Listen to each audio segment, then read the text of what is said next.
गूंगा है क्या भाई? अभी तो चिल्ला रहा था कौवे की तरह काऊ काऊ करके। सब चुप हो जाए।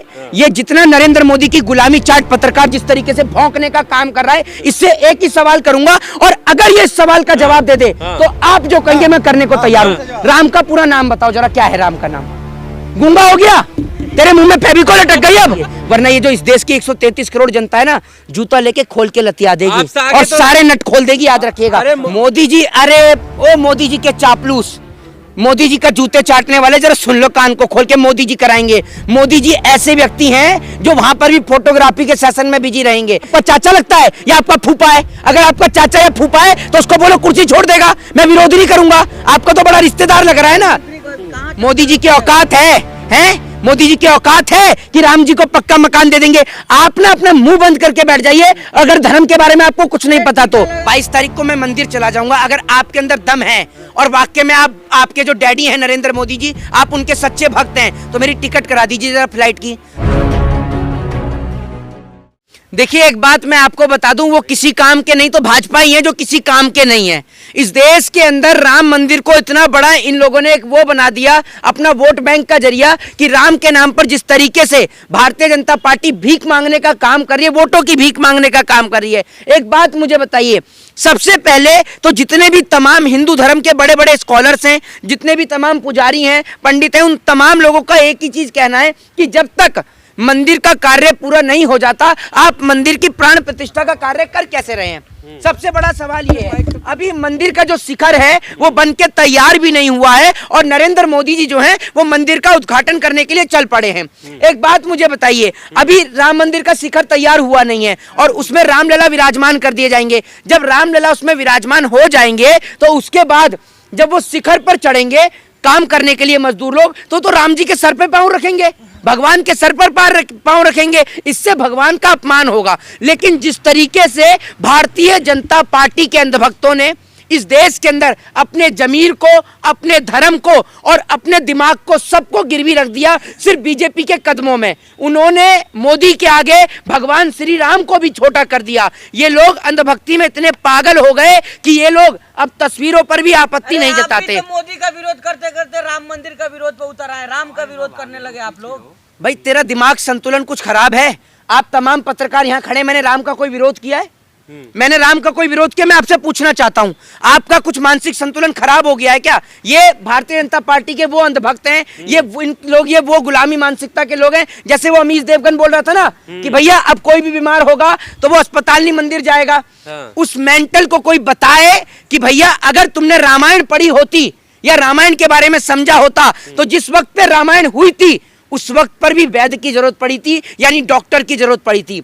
जिस वक्त पर लक्ष्मण जी मूर्छित हो गए थे तो लक्ष्मण जी को जीवित करने के लिए लंका से सुसैन वैद्य को लाया गया, जिस सुसैन वैद्य ने बताया कि जब संजीवनी बूटी लाई जाएगी जिससे लक्ष्मण जी जो हैं जो मूर्छित हो गए थे वो वापस से जीवित होंगे। तो इन्हें कौन समझाए कि उस वक्त में भी डॉक्टरों की जरूरत पड़ गई थी। तो आज तो फिर भी हम लोग एक अच्छे भारत में जी रहे हैं जहां पर हमें डॉक्टर्स के बिना कोई काम होता नहीं है। हर आदमी अगर बीमार होता है तो अस्पताल ही जाता है। लेकिन ये लोग ऐसे जो मानसिक तौर पर गुलाम हैं, इनको कोई बताए कि रामायण में भी डॉक्टर की जरूरत पड़ी थी तो आज भी डॉक्टरों की जरूरत है। मंदिर जा रहे हो ना 22 को? देखिए मेरी बात सुनिए, 22 तारीख को मैं मंदिर चला जाऊंगा, अगर आपके अंदर दम है और वाकई में आपके जो डैडी हैं नरेंद्र मोदी जी, आप उनके सच्चे भक्त हैं, तो मेरी टिकट करा दीजिए जरा फ्लाइट की।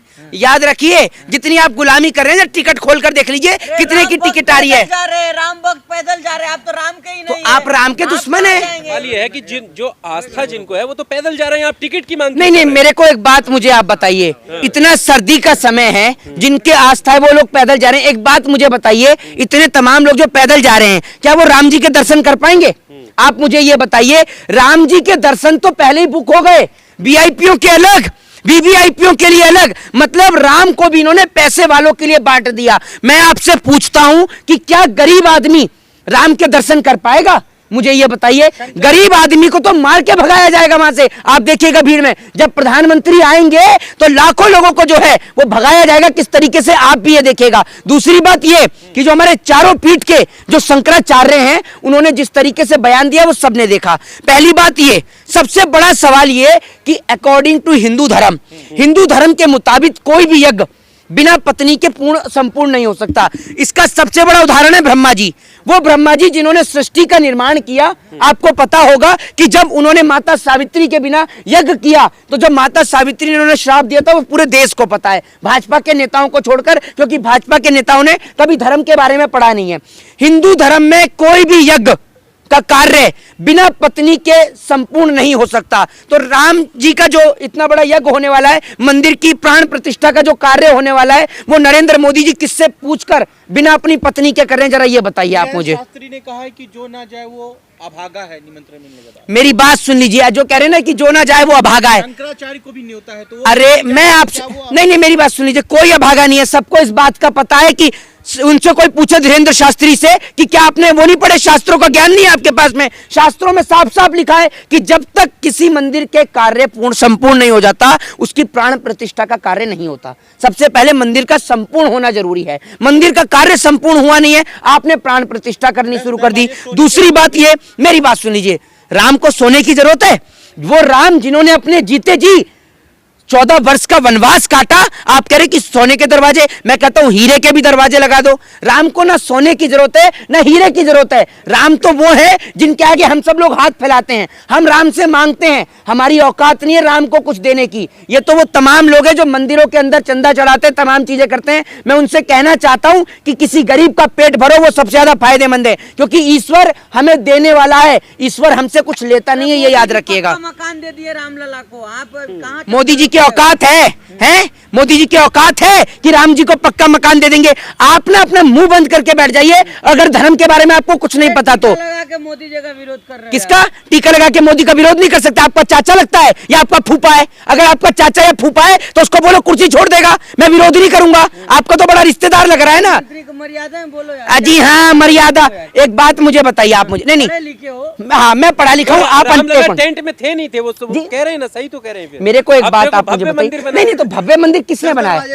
मैं आपसे पूछ रहा हूँ, किसने बनाया भव्य मंदिर? आज राम का मंदिर बन रहा है, जिस राम के मंदिर से देश के तमाम लोगों को खुशी है कि भाई जो हिंदुओं की आस्था का एक प्रतीक था राम मंदिर, आज वो बनके तैयार हो गया। लेकिन मैं एक चीज कहना चाहता हूं कि इस राम मंदिर का जो उद्घाटन है, ये जो तमाम हमारे शंकराचार्य चारों पीठ के, उनकी निगरानी में होना चाहिए था। दूसरी बात ये, 17 अप्रैल रामनवमी का दिन था। रामनवमी का दिन, जिस दिन भगवान श्री राम का जन्म हुआ, उस दिन उनके जन्मदिन के अवसर पर इस राम मंदिर का उद्घाटन होना चाहिए था। प्रतिष्ठा में आप कैसे देख रहे हैं? क्या प्राण प्रतिष्ठा मोदी जी को करना चाहिए नहीं, ये बता। मैं आपसे ये पूछता हूं कि अगर नरेंद्र मोदी जी प्राण प्रतिष्ठा का कार्य करेंगे तो जो हमारे शंकराचार्य हैं, जो हमारे पुजारी हैं, जो हमारे महंत हैं, वो क्या स्कूलों का, अस्पतालों का उनका फीता काटेंगे जाकर?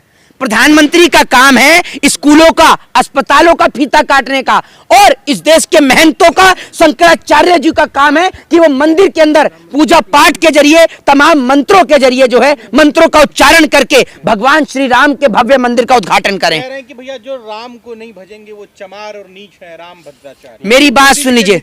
नहीं, जो इस तरीके की बात कह रहा है, जरा वो ये बताए कि कौन से रामायण के कौन से श्लोक पर यह लिखा हुआ है कि राम ने लोगों को बांटने का काम किया, या राम सिर्फ का उदाहरण देके कह रहे जी? नहीं, मैं एक बात बताता हूँ, सुन लीजिए, पहले मैं भी आपको बताता हूँ। भगवान श्री राम तो वो थे जिनको नौका पार कराने वाले मल्लाह थे। भगवान श्री राम तो वो थे जिन्होंने सबरी के झूठे बेर खाए। राम का तो एकमात्र ही उद्देश्य था इंसानियत और मानवता से प्रेम करने का। इन लोगों ने राम को बांटने का काम किया। एक बात मुझे बताइए, राम ने कभी कहां लिखा कि मैं सिंह हूं, या मैं ठाकुर हूं, या मैं क्षत्रिय हूं? कहीं लिखा है राम ने? या कृष्ण ने कहीं लिखा हो कि मैं यदुवंशी हूं? इन लोगों ने भगवान को बांटने का काम किया है। ईश्वर सबके हैं, ये बीजेपी के जो लोग हैं, ईश्वर सबके हैं। और भगवान श्री कृष्ण श्रीमद् भगवत गीता के अंदर लिखते हैं नर ही नारायण है, यानी इंसान। अब संत तो, एक मिनट, संत तो राम रहीम भी थे, आशा राम भी थे, चिन्मयानंद भी थे, नित्यानंद भी थे, ये भी तो संत थे। इनका क्या हुआ? अरे भैया, अभी एक वो मैं देख रहा था, वो जो क्या कहते हैं, बहुत सारे, एक वो पंखे वाला बाबा आ गया, इनको भी संत बोलेंगे आप? हैं, बताइए ना। साधु कह रहे कि एक अभी मैं सुन लीजिए, एक सोशल मीडिया पे वीडियो देख रहा, उसमें नहीं, आप लोग पापी अधर्मी है जो राम जन्मभूमि नहीं जा रहे हैं। अच्छा, हम तो पहले ही होके आ गए। नहीं, एक बात मुझे बताइए, हम पापी और अधर्मी नहीं बनना चाहते। अगर आपके अंदर इतना दम है तो सबकी टिकट करा दो ना। एक बात मुझे बताइए, हैं? बस से जाइए। अच्छा, एक बात मुझे बताइए, सब चले जाएंगे, चला भी मैं जाऊंगा, राम जी के दर्शन आप कराएंगे मुझे? मोदी जी कराएंगे, जाइए मोदी जी तो, कराएंगे? जाइए तो। मोदी जी, अरे ओ मोदी जी के चापलूस, मोदी जी का जूते चाटने वाले, जरा सुन लो कान को खोल के, मोदी जी कराएंगे। मोदी जी ऐसे व्यक्ति हैं जो वहां पर भी फोटोग्राफी के सेशन में बिजी रहेंगे, ये याद रखिएगा। वहां देखने थे कल भी लक्षद्वीप पे, कभी वहां तमाम जगह पे बैठ के टिकटॉक बना रहे हैं। दीक्षित, सचिन तेंदुलकर, भैया ये मैं आपको क्या बोल रहा हूँ, ये तमाम लोगों को बुलाया जाए। मैं आपसे कह रहा हूँ, नहीं सलमान खान भी जा रहे हैं। एक बात मुझे बताइए, एक मिनट, मैं बता रहा हूँ, मैं तो राम जी के मंदिर से बहुत खुश हूँ। मैं एक बात आपसे पूछना चाहता हूँ, अरे इनके आने का मैं आपको बताता हूँ।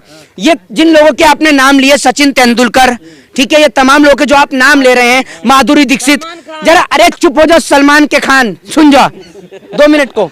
मैं आपसे एक बात कह रहा हूं कि जिन तमाम लोगों के आपने नाम लिए, इन्हों का राम मंदिर में क्या योगदान रहा, मुझे ये बताइए। सचिन तेंदुलकर ने क्या राम मंदिर के पक्ष में पारी खेलकर राम मंदिर को बनवाया है? जरा मुझे ये बताइए। राम मंदिर के उद्घाटन में मुख्य अतिथि तो उनको बनवाया जाना चाहिए था जिन लोगों ने राम मंदिर के लिए यात्रा निकाली, जिन लोगों ने राम मंदिर के लिए संघर्ष किया। वो लोग कहाँ हैं? कौन है वो लोग? मुरली मनोहर जोशी, लाल कृष्ण आडवाणी कहाँ हैं? और राजीव गांधी, मेरी बात है, बुजुर्ग हो गए, बुजुर्ग, सांस लेने में। उनके अच्छा। संरक्षण में हो रहा है सब। अच्छा, अभी तो कहते कि जो नहीं जाएगा वो भागा है, और जो जाना चाह रहा है आप उनको बुला ही नहीं रहे, जिन्होंने लड़ाई लड़ी। तो मैं आपको असल में बता दूं, राम आज की डेट में भाजपा के वोट बैंक का एक जरिया है। अरे आप तो भागा नहीं ना, आप जाइए ना, है, आप तो मैं पहले ही दर्शन करके आ गया। और मेरी बात सुन लीजिए, मेरी बात सुन लीजिए। मैंने अपने धर्म को पढ़ा है और हमारे धर्म में सर्वोपरि है माता पिता। ये याद रखिएगा। जब भगवान महादेव से एक बार कार्तिकेय, और जब भगवान श्री गणेश जो है उन्होंने, सुन मेरी बात सुन, अरे मेरी बात सुन लीजिए। मेरे लिए सर्वोपरि पहले मेरे माता पिता हैं। अगर मैं अपने माता पिता को अनाथ आश्रम में छोड़ता हूँ या वृद्धाश्रम में छोड़ता हूँ और उसके बाद में राम के दर्शन करने जाता हूँ, तो मेरे लिए उनको भी ले जाइए, उनको भी दर्शन करवाइए ना, पुण्य के भागीदार बनिए। एक मिनट, अब सब चुप हो जाए। ये जितना नरेंद्र मोदी की गुलामी चाट पत्रकार जिस तरीके से भौंकने का काम कर रहा है, इससे एक ही सवाल करूंगा, और अगर ये इस सवाल का जवाब दे दे तो आप जो कहिए मैं करने को तैयार हूं। राम का पूरा नाम बताओ जरा, क्या है राम का नाम? गूंगा हो गया? तेरे मुंह में फेविकोल अटक गई अब है? अरे गूंगा है क्या भाई? अभी तो चिल्ला रहा था कौवे की तरह काऊ काऊ करके। श्री रामचंद्र जी हैं? बता तो दिया। अरे भैया मेरी बात तो सुन लीजिए, अरे मेरी बात तो सुन लीजिए। अरे हाँ मैं बता रहा हूँ, ये काहे को गूगल इतने चढ़ के और इनसे पूछ के बता रहे क्या नाम है आपका? इधर तो आओ। ये जो पीछे से भौंकने का काम करते हैं, हाँ सचिन नाम है मेरा। अरे भैया पहले राम को पढ़ लो, ठीक है, सचिन नाम है। नाम बदलने का, अभी तक तो मुख्यमंत्री नाम बदलना था, अब आप भी नाम बदलने लग गए। तो इस तरीके की बेशर्मी छोड़ दो और राम के नाम पे जो ना हवा बनाना बंद कर दो। शिक्षा के नाम पर, महंगाई के नाम पर, बेरोजगारी के नाम पर चर्चा करो। जय हिंद। जय। मंदिर कब जाओगे? देखिए मंदिर मेरी आस्था का प्रतीक है। मंदिर के सब लोग दर्शन कर लेंगे, मंदिर में थोड़ी भीड़ भाड़ हल्की हो जाएगी तो मंदिर के दर्शन हम करेंगे। मंदिर के दर्शन तो मैं पहले भी करके आया हूं। और एक बात मैं कहता हूं, एक बात याद रखिएगा, राम जी चले ना हनुमान के बिना, ये याद रखिएगा। हनुमान जी का पहले मंदिर बनना चाहिए था, राम जी के साथ साथ हनुमान जी का मंदिर भी हनुमानगढ़ी में बनना चाहिए था, लेकिन वो तो बना नहीं अभी तक, और आधे अधूरे मंदिर का उद्घाटन हो रहा है। जी बिल्कुल। एक बात मुझे बताइए ना, तो हनुमान जी का भी मंदिर तैयार होना चाहिए, लेकिन वो तो अभी तैयार नहीं हुआ है। तो मैं आपसे कहता हूं कि धर्म को जो है वो धंधा ना बनाए। और ये जो आप हंस रहे हैं ना, ये आपके हंसी का कोई विषय नहीं है, ये याद रखिएगा। ये देश की जनता की आस्था का प्रतीक है, इसलिए इतना बड़ा मुद्दा बना हुआ है। और जो आप ये हंसने का काम कर रहे हैं ना, ये बेशर्मों की तरह हंसना बंद करिए, वरना ये जो इस देश की 133 करोड़ जनता है ना, जूता लेके खोल के लतिया देगी और सारे नट खोल देगी, याद रखिएगा। जय हिंद, जय भारत, वंदे मातरम।